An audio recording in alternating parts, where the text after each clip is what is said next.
চোখের উপরে চাপ কমাতে আপনার কম্পিউটার কিভাবে সতর্কতার সাথে ব্যবহার করবেন এই ব্যাপারটা নিয়ে আজকে আলোচনা করব। শুরুতেই আসসালামু আলাইকুম। আপনি যদি আমার চ্যানেলে প্রথম এসে থাকেন তাহলে এখনই সাবস্ক্রাইব করে রাখুন।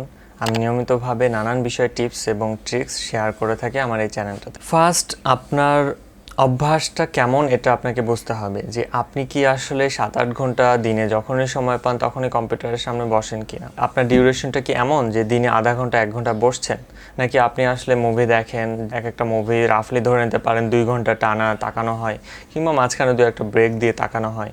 সো এই ব্যাপারগুলো আপনার প্রথমে বুঝে নিতে হবে আপনি আসলে অল্প ব্যবহারকারী কম্পিউটারের নাকি আপনি আসলে বেশি ব্যবহারকারী। টিভির ক্ষেত্রেও ব্যাপারটা তাই। যেটা হয়, কম্পিউটার এবং টিভির ক্ষেত্রে একটু পার্থক্য থাকে। তো আজকের আলোচনাটা আসলে আমি কম্পিউটার রিলেটেডই রাখবো। কম্পিউটার কিংবা ল্যাপটপের ক্ষেত্রে যেটা হয় যে এটা আমাদের থেকে দেখা যায় 3 ফুট দূরে থাকে, টেবিলে থাকে, আমরা চেয়ারে বসে থাকি, খুব বেশি দূরে থাকে না। ল্যাপটপের ক্ষেত্রে একই, কারণ কিবোর্ডটা হাতে পাওয়ার জন্য আমরা ল্যাপটপকে কখনোই বেশি দূরে রাখি না। তো ফার্স্ট যেটা করতে হবে, আপনি যদি ফ্রিকোয়েন্ট ইউজার হয়ে থাকেন কম্পিউটার কিংবা ল্যাপটপে, তাহলে আপনার কম্পিউটার কিংবা ল্যাপটপের ব্রাইটনেসকে অবশ্যই 50 কিংবা 100 এই দিকে রাখা যাবেই না। আপনার যেটা করতে হবে 40-র নিচে রাখতে হবে। এখন আসলে কত রাখবেন? আপনি কি 20 রাখবেন, 25, 30, 35 না 40? আসলে কোনটা রাখবেন এটা ডিপেন্ড করবে আপনার রুমের আলোর তারতম্যের উপরে। সো আমি একটা বলে দিলেই আপনার জন্য সেটা ফিক্স লিমিট হয়ে যাবে না। এটা আপনাকে একটু বুঝতে হবে। কিভাবে আপনি বুঝবেন সেটা আমি আপনাকে বোঝায় বলতেছি যে আপনি আসলে কিভাবে বুঝবেন যে আপনার অপটিমাল ব্রাইটনেস আপনার ল্যাপটপ কিংবা ডেস্কটপের কত রাখবেন, কত সেট করবেন।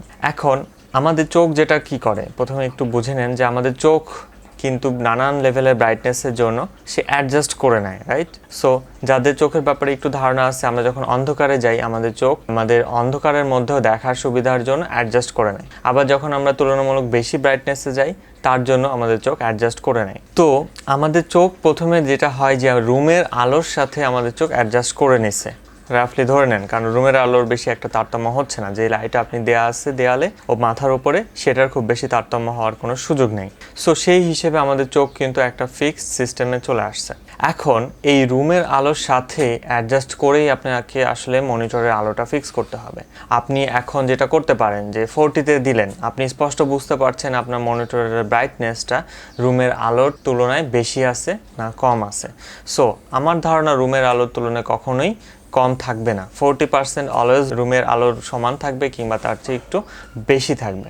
এই ক্ষেত্রে আপনি যেটা করবেন যে 40-তে দিলেন, 40-তে আপনার ব্রাইটনেস সেট করছেন, কিন্তু কম্পিউটারে যেটা করবেন যে একটা সাদা স্ক্রিন অন করবেন। হতে পারে সেটা ওয়েব ব্রাউজারের সাদা স্ক্রিন কিংবা মাইক্রোসফট ওয়ার্ড অন করতে পারেন আপনারা, কিংবা টেক্সট ফাইল অন করতে পারেন। করে সাদা স্ক্রিনটা আপনার চোখের সামনে রাখলেন। এবার সেই সাদা স্ক্রিনটার দিকে একবার তাকালেন, এবার রুমের অন্যান্য দিকে একবার তাকালেন। আপনার চোখ যদি অ্যাডজাস্ট করছে আপনি টের পান, কিংবা আপনার যখন মনিটরের দিকে চোখ আবার ফিরে আনছেন তখন যদি মনে হয় যে মনিটরের আলোটা একটু বেশি মনে হচ্ছে, তখন ব্রাইটনেসটা একটু কমালেন। 40 থেকে 35-এ নিলেন, 30 নিলেন।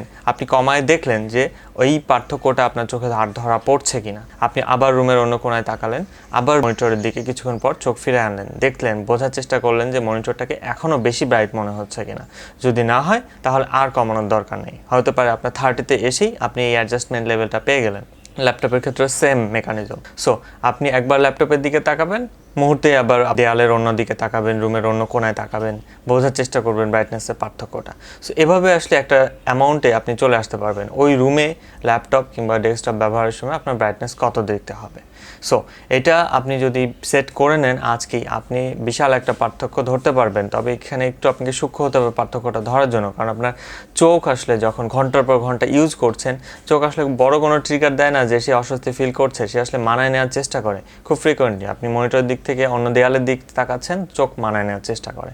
তো অনেকেই এই জিনিসগুলো বুঝতে পারে না, ফলে চোখের প্রেশারের অনেক তারতম্য হয়, চোখের ক্ষতি হয়, নানান ধরনের নেগেটিভ ইম্প্যাক্ট পড়ে চোখের ওপরে। তো এই ব্যাপারটা নিয়ে আজকে বোঝানোর চেষ্টা করলাম। আরও কিছু ব্যাপার আপনি ফলো করতে পারেন, যেমন আমাদের চোখ বেনি আসহ কলা বা ভিভকিওর, যেটা রংধনুর 7 রং, যেটা সবখানে ছড়িয়ে আছে, এর মধ্যে গ্রিনটাকে আমাদের চোখ পিসফুল হিসেবে নেয়।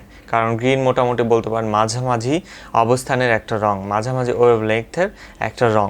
যে কারণে দেখা যায় যে পৃথিবীর সবুজের দিকে তাকালে আমাদের চোখ একটা পিস, একটা শান্তি ফিল করে। তো আপনার মনিটরের ক্ষেত্রেও, রঙের ক্ষেত্রেও, মনিটরে যে ওয়ালপেপার যে আপনার স্ক্রিন সেভার, এইগুলো রঙের ক্ষেত্রেও আপনি গাছপালা, সবুজ এই ধরনের ওয়ালপেপার চুজ করতে পারেন। Believe me, it will help. আপনার এমনকি অনেক ইউনিভার্সিটিতেও দেখবেন যে সবুজ ব্ল্যাকবোর্ড ইউজ করে। সবুজ ব্ল্যাকবোর্ড কেন ইউজ করে? কারণ স্টুডেন্টরা যখন ব্ল্যাকবোর্ডের দিকে অনেকক্ষণ তাকায় থাকতে হয়, ঘন্টার পর ঘন্টা তাদের ক্লাস হচ্ছে, 5 ঘন্টা 4 ঘন্টা ক্লাস হচ্ছে, টানা তাদেরকে তাকায় থাকতে হয়, তখন তারা যখন একটা গ্রিন বোর্ডের দিকে তাকায় থাকে তখন তাদের চোখ আসলে অনেক বেশি মনোযোগ ধরে রাখতে পারে। তাছাড়া মনে করেন একটা সাদা ব্ল্যাকবোর্ড কিংবা সব রং সহই তো সাদা রং, এই ধরনের ব্ল্যাকবোর্ডের দিকে তাকালে আমাদের চোখ আসলে একটা সময় পর বলতে পারেন ঝিমিয়ে যায় কিংবা বলতে পারেন একটা পেইন ফিল করে। যদিও অনেক ক্ষেত্রে এটা রুলটা মানা হয় না, কিন্তু অনেক ইউনিভার্সিটি এটা অ্যাক্টিভলি ফলো করে, তারা গ্রিন বোর্ড ইউজ করে, তারপরে সাদা চক দিয়ে লিখছে, এই ধরনের জিনিসগুলো ফলো করে। তো আপনি আপনার কম্পিউটার, ল্যাপটপ কিংবা ইভেন মোবাইলের ক্ষেত্রেও এই রুলগুলো ফলো করতে পারেন। আশা করি আপনার চোখ আপনাকে থ্যাঙ্কস দেবে। আপনি নিজেই বুঝতে পারবেন আপনার চোখ আসলে ইজি ফিল করছে, আপনি আসলে ইজি ফিল করছেন দীর্ঘক্ষণ ব্যবহার করে। এক্ষেত্রে উইন্ডোজের ক্ষেত্রে আমি বলবো উইন্ডোজ 10 আপনারা ব্যবহার করতে পারেন। আমি ম্যাক তেমনটা ব্যবহার করিনি। তো উইন্ডোজ 10-এর কথা কেন বলছি? কারণ উইন্ডোজ 10 যেটা করে যে উইন্ডোজ 10-এর স্ক্রিন সেভার ও অটোমেটিক্যালি নানান পৃথিবীর নানান দিকের সবুজ, গ্রিন সিনারিও এই ওয়ালপেপারগুলো কালেক্ট করে এবং কিছুদিন পর পর চেঞ্জ করে, রিফ্রেশ করে। জিনিসটা খুবই ইফেক্টিভ আমি বলবো। আমি দীর্ঘদিন ধরে উইন্ডোজ 10 ব্যবহার করছি। এই স্ক্রিন সেভারটা অনেক helpful. Automatic built in screen saver থাকে, আপনাকে কিছুই করতে হবে না। উইন্ডোজ 10 দেবেন এবং নিয়মিত আপডেট করবেন, এর বেশি আপনাকে কিছুই করতে হবে না। তাছাড়া আপনি যদি এমনি অন্য কোনো উইন্ডোজ ব্যবহার করেন তাহলে সেক্ষেত্রে সমস্যা নেই, আপনি ওয়ালপেপার নিজের পছন্দ মতো ডাউনলোড করে আপনি সেগুলো সেভ করে রাখলেন, সেগুলো উইন্ডোজের ডেস্কটপের ব্যাকগ্রাউন্ড, স্ক্রিন সেভার সব জায়গায় সেভ করে রাখলেন। It's your choice. আর একটা ব্যাপার, আমাদের অভ্যাসটা একটু বদভ্যাসে পরিণত হয়, যেটা হয় যে আমরা অনেকে দেখা যায় যে হাতল আলা চেয়ার ব্যবহার করি ডেস্কটপ কিংবা কম্পিউটারে বসার ক্ষেত্রে, টেবিলে বসার ক্ষেত্রে। হাতল আলা চেয়ারের ক্ষেত্রে অনেকে দেখা যায় ফিক্সড চেয়ার ব্যবহার করে। সেক্ষেত্রে দেখা যায় যখন আমরা উঠতে চাই ইনস্ট্যান্টলি, তখন পুরো চেয়ারটা ধরে ঘুরিয়ে উঠতে হয়। তো এক্ষেত্রে একটু আমি বলবো যে এই ধরনের চেয়ার না ব্যবহার করতে।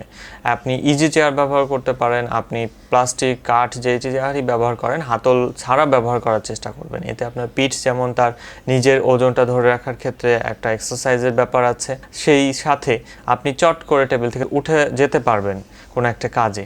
এটার একটা সুবিধা আছে যে আপনি আসলে, আমাদের বলা হয় যে 20 মিনিট 30 মিনিট পর পর আসলে মনিটর থেকে চোখ সরায় না, রুমের অন্যদিকে তাকানো, তো আমাদের কারোই আসলে এটা মনে থাকে না। কিন্তু চেয়ারটা যদি ইজি, কমফোর্টেবল হয়, সহজে উঠতে পারেন, তাহলে দেখা যাবে নানান কাজে আপনি টেবিল থেকে উঠছেন, মাঝে মাঝে উঠছেন, হতে পারে ওয়াশরুমে যাচ্ছেন কিংবা অন্য কোনো কাজে যাচ্ছেন। কিন্তু চেয়ারটা যদি কমফোর্টেবল না হয় ওঠা বসার ক্ষেত্রে, সেক্ষেত্রে দেখা যায় আমাদের ওঠার ইচ্ছা, বসার ইচ্ছা এটা একটু কমে যায়। সো একবার বসলে আর উঠতে ইচ্ছা করছে না, এই ধরনের সাবকনসিয়াস মাইন্ডে কিছু প্রবলেম ক্রিয়েট হয়। তো আমি বলবো আপনার চেয়ারটা যেন কমফোর্টেবল হয়, আপনার চেয়ারটা, টেবিলটা যেন কমফোর্টেবল হয়, রুমের এমন জায়গায় থাকে সহজেই উঠতে পারেন, বসতে পারেন, এই ব্যাপারগুলো খেয়াল রাখতে পারেন। এনিওয়ে, এই টিপসগুলো যদি আপনি অলরেডি ব্যবহার করে থাকেন তাহলে জানাবেন আপনার ক্ষেত্রে কেমন প্রভাব পড়ছে, কিংবা আমার ভিডিও থেকে জানার পর যদি ব্যবহার করেন আপনার ক্ষেত্রে কোনো চেঞ্জ আনছে কি না, আপনার ভালো লাগছে কি না টিপসগুলো, অবশ্যই কমেন্ট করে জানাবেন। আর লাইক, শেয়ার, সাবস্ক্রাইব করতে ভুলবেন না। দেখা হবে পরবর্তী এপিসোডে। আসসালামু আলাইকুম। Stay tuned and stay subscribed.